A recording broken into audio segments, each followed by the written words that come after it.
26 vous présente VHB Mag.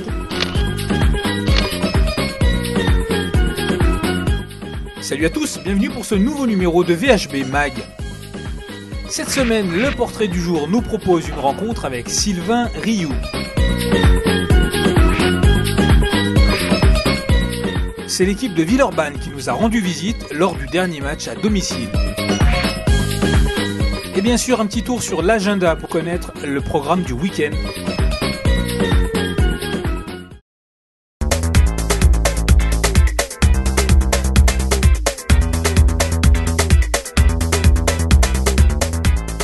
Moi j'ai commencé à Valence en cadet en fait, première année, j'avais 15 ans.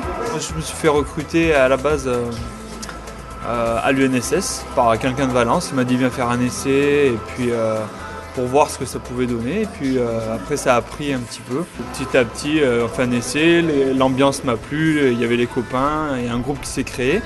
Puis au fur et à mesure du temps on a évolué, puis commencer par la pré-nationale. Après par la Nationale 3 et puis finir d'intégrer l'équipe Nationale 1 à 18 ans. Quoi.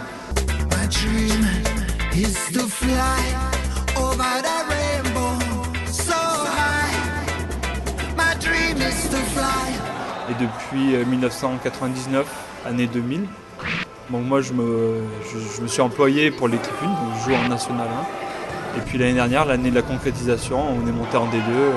Donc, plusieurs fois, on a tenté de monter et ça a échoué. Et puis il y a 3 ans, donc, on avait fait les barrages contre Bordeaux en 2005. Et puis là, on avait à cœur cette année, donc, en recrutant comme il se devait, de pouvoir accéder à la D2. Quoi. Donc c'est vraiment une année de concrétisation de tous ces efforts. J'ai toujours joué à arrière gauche.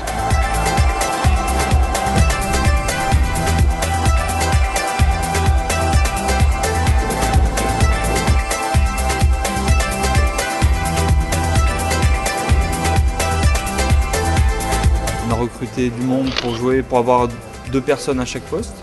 Et c'est vrai que les jours où on n'est pas très bien ou un peu moins en forme physiquement, c'est vrai que c'est bien d'avoir quelqu'un d'autre derrière qui pousse aussi pour pouvoir remplacer au cas où ça va pas.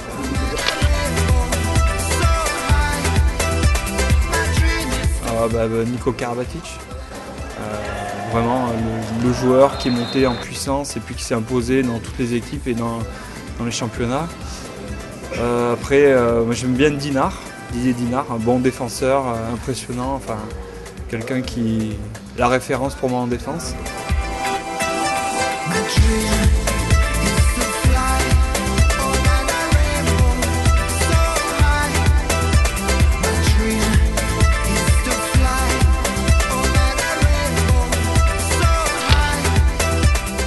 La D1 c'est un rêve, après ça va pas se faire comme ça, il va falloir passer par beaucoup de travail, il va falloir peut-être que structurellement ça se professionnalise encore un peu plus. Moi ça me trotte dans la tête mais à Valence dans quelques années pourquoi pas. Ouais.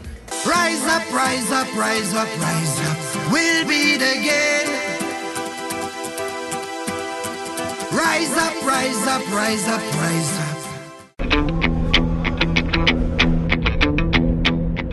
Villeurbanne est la dernière équipe venue jouer au Palais des Sports Mendes France.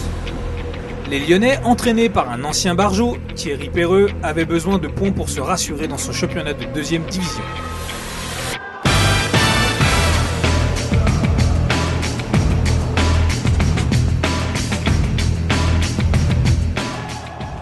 Le match commence difficilement pour les Valentinois et dans cette première mi-temps, Valence n'a d'autre choix que de tenter de rester collé au score. Grâce à un Julien Bienvenu qui tient la baraque comme d'habitude et surtout à Julien Second qui annonce déjà la couleur.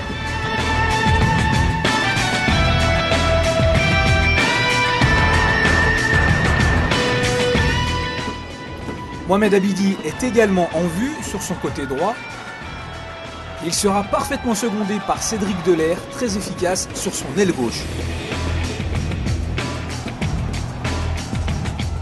Malgré tout, c'est Villeurbanne qui va se montrer opportuniste en atteignant la mi-temps avec 2 buts d'avance, 17-15.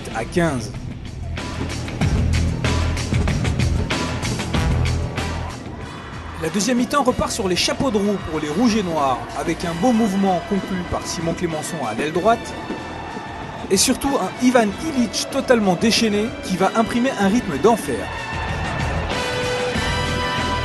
Julien Segond n'a pas perdu un brin d'efficacité, et on assiste finalement au scénario inverse à la première période, puisque ce sont bien les Lyonnais qui tentent difficilement de coller au score.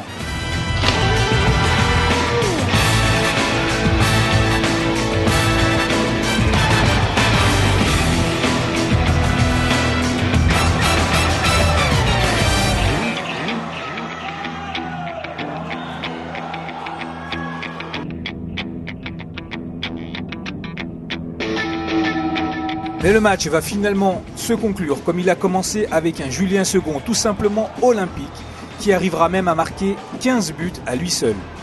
Les locaux finissent ainsi sur une victoire encourageante, 33-29. Ce soir c'est la victoire, on l'attendait depuis pas mal de temps, ça faisait plusieurs fois déjà qu'on échouait d'un but ou qu'on était en difficulté et on est allé le chercher avec les tripes et on en est tous très fiers. Si je peux cumuler une perf collective et une perf individuelle, c'est d'autant mieux.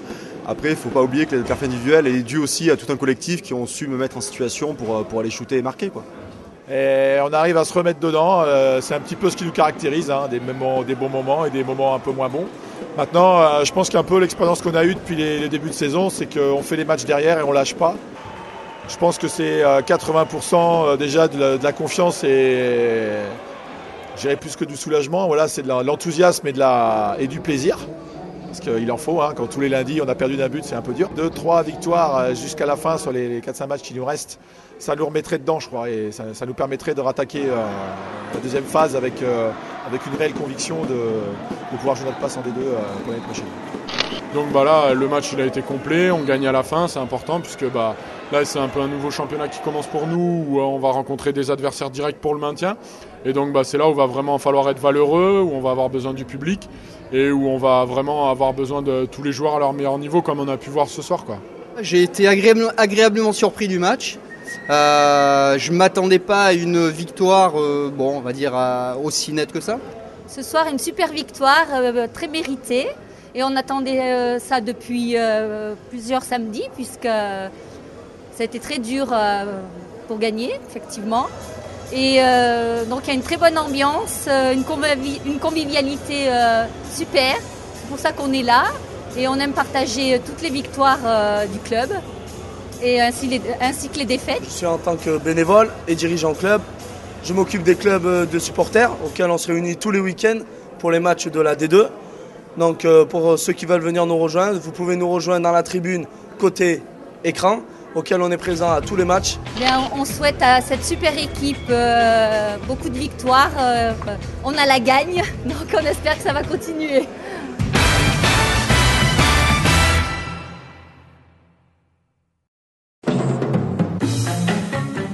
Ce samedi 5 décembre, il faudra être nombreux pour accueillir les nordistes d'Hazebrouck, 20h30 tapante au Palais des Sports.